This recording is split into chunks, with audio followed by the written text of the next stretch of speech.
আজকে আমি মাটন তেহারি রান্না করব। এই জন্য এখানে আমি হাফ কেজির মতো আমি খাসির মাংস নিয়ে নিয়েছি এবং এটাকে আমি কিন্তু ছোট ছোট করে টুকরা করে ফেলছি। এটা হাড়, এই জন্য খুব বেশি আমি ছোট করে কেটে নিতে পারিনি। এই যে দেখুন সাইজটা দেখুন। তেহারিতে নর্মালি যে পিসগুলো একটু ছোট ছোট করেই রাখে, এতে কিন্তু খেতে ভালো লাগে। হচ্ছে মাংসের পরিমাণ যেরকম হবে, চালের পরিমাণটা তার থেকে আরেকটু কম নিতে হবে। তো আমার এখানে যদি হাফ কেজি আমার মাংস আসছে, আমি চাল হয়তো 250 গ্রাম ব্যবহার করব। আমি মাথায় রাখবেন মাংসের পরিমাণটা অবশ্যই বেশি হতে হবে, তবে তেহারিটা খেতে অনেক মজা লাগবে। দেখেন লবঙ্গ নিয়েছি আমি, গোলমরিচের গুঁড়া, মরিচ গুঁড়া, এটা জয়ফল জয়ত্রীর গুঁড়া, ধনিয়া গুঁড়া, চিনি আছে আমার এখানে দুই চা চামচের মতো, আর এখানে আদা বাটা, রসুন বাটা। এটা মাংসের পরিমাণের উপর ডিপেন্ড করবে, মানে এই পরিমাণগুলো ঠিক কতটা নিতে হবে।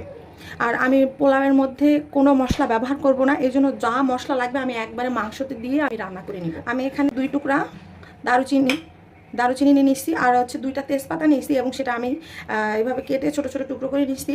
আর 2টা কালো এলাচ আর 5টা সাদা এলাচ নিচ্ছি। আর কালো এলাচ একটা ছোটো আর একটা বড়, মানে আমার পরিমাপ অনুযায়ী আমার এতটুকুই দরকার, আমি এতটুকুই নিয়ে নিয়েছি। আমি চুলায় একটা প্রেশার কুকার বসাই দিচ্ছি, কারণ প্রেশার কুকারের মাংস আমার কাছে মনে হয় না দিলে একদম পরিপূর্ণ সেদ্ধ হয় না। আর ভালো মতো মানে একটু নরম করতে গেলে আমার কাছে প্রেশার কুকারে বেস্ট মনে হয়। আর না হলে চুলায় অনেকক্ষণ রান্না করতে হয়, এতক্ষণ সময় একটু ব্যয় করা মুশকিলই হয়ে যায়। এই জন্য আমি মানে প্রেশার কুকার বেশি প্রেফার করি। তো যাই হোক, আমি বসাই দিচ্ছি, তেলও দিয়ে দিচ্ছি। আমি এবার পেঁয়াজ দিয়ে দিব পরিমাণ মতো। যে দেখুন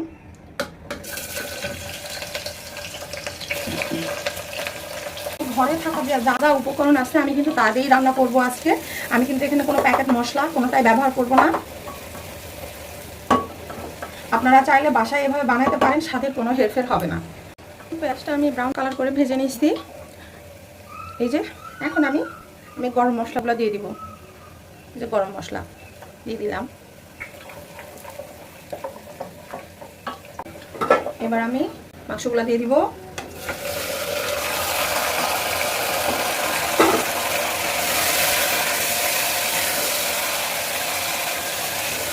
লবণ দিয়ে দিলাম।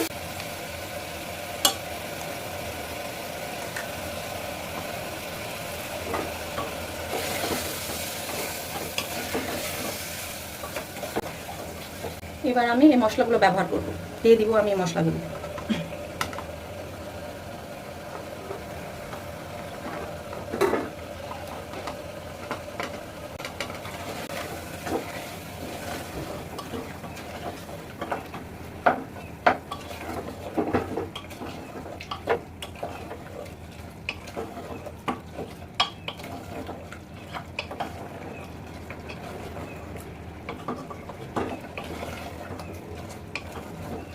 দেখুন পারফেক্ট কালার কিন্তু চলে আসছে এখনই, একদম আপনার বাজারের কেনা রেডিমিক্স মশলার মতো। এখন আমি এই মাংসতে কোনো পানি দেবো না, মাংস থেকে যে পানিটুকু বের হবে এটাতেই আমি মাংসটা কষাই নেব, পরে পানি দিয়ে আমি সেদ্ধ করে নেব। আপনারা দেখতে থাকুন তাহলে। দেখুন মাংসের পানিটা একদম শুকায় গেছে, তেল উপরে উঠে আসছে। এখন আমি এটাতে পানি দিয়ে দিব পরিমাণ মতো, দিয়ে আমি মুখটা বন্ধ করে দিব কুকারে।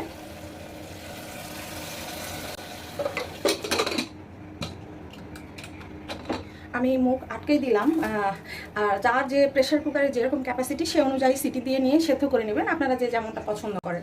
আর প্রেশার কুকারের ক্যাপাসিটি অনুযায়ী আমার 6 থেকে 7টা সিটি দিলেই হয়ে যায়। তার আমি চালটা কিন্তু অলরেডি প্রসেস করে ফেলছি, ধুয়ে ঝরাইতে দিচ্ছি আমি। এবার আমি একটা হাঁড়ি বসা দিচ্ছি। তো এই যে দেখুন এইখানে যে ঝোল আছে সেগুলো আমি এখন হাঁড়িতে ঢেলে দিব। আর মাংসগুলোকে আমি এভাবে ঝোল থেকে আলাদা করে উঠাই নিলাম। আর এই যে এখানে ঝোল আছে, আমি চালের পরিমাণ কিন্তু 250 গ্রাম নিয়েছি, যেহেতু আমার মাংস প্রায় হাফ কেজির মতো হবে। তো আমি এখানে চিনি আতপ চালের যে পোলার চালটা আমরা নর্মালি ব্যবহার করে থাকি, আমি সেইটাই নিয়েছি। আমি এটাকে ভালো করে পরিষ্কার করে পানিটা ঝরাই নিচ্ছি, মানে ঝরানোর জন্য রেখে দিচ্ছি, এতে সুবিধা হবে আর কি। আর এখানে আমার পানি আসতে পানি ঝোল মেলায় প্রায় হাফ কেজির মতো হবে, যেহেতু চালের পরিমাণ 250 গ্রাম, সেহেতু তো অবশ্যই 500 ml এর বেশি পানি হলে একদম পোলাওটা মানে তেহারিটা ইয়ে হয়ে যাবে। চালটা দিয়ে দিলাম।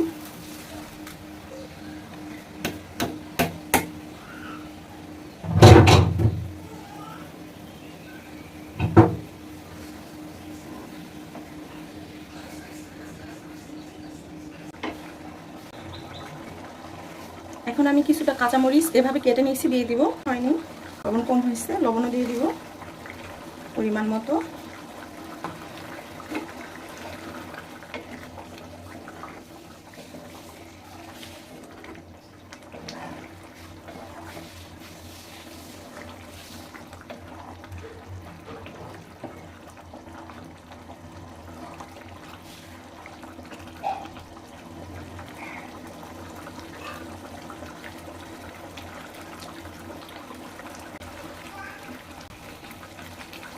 যখন দেখবেন যে চালটা প্রায় 80% হয়ে গেছে, তখন মাংসটা দিয়ে দিবেন।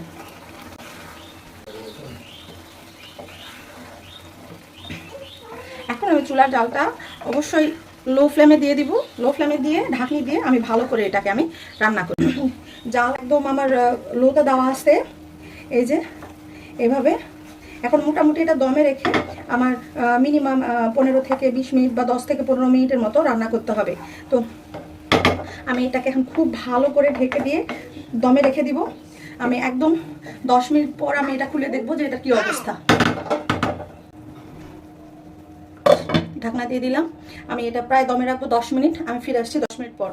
তো দেখেন 10 মিনিট এটাকে দমে রাখার কারণে খুব সুন্দরভাবে আমার সমস্ত চালটা সেদ্ধ হয়ে গেছে, আমি ফুটে গেছে, আর অস্থির একটা কালার চলে আসছে, যেটা আপনারা হয়তো যারা রেস্টুরেন্টে খান, যারা নীল খেতে খান, ঠিক সেরকমই কালার চলে আসছে মোটামুটি।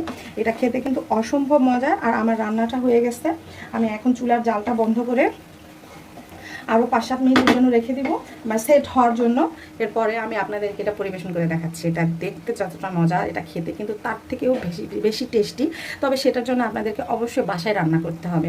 আর আমার চ্যানেল যদি ভালো লেগে থাকে তাহলে অবশ্যই সাবস্ক্রাইব করবেন।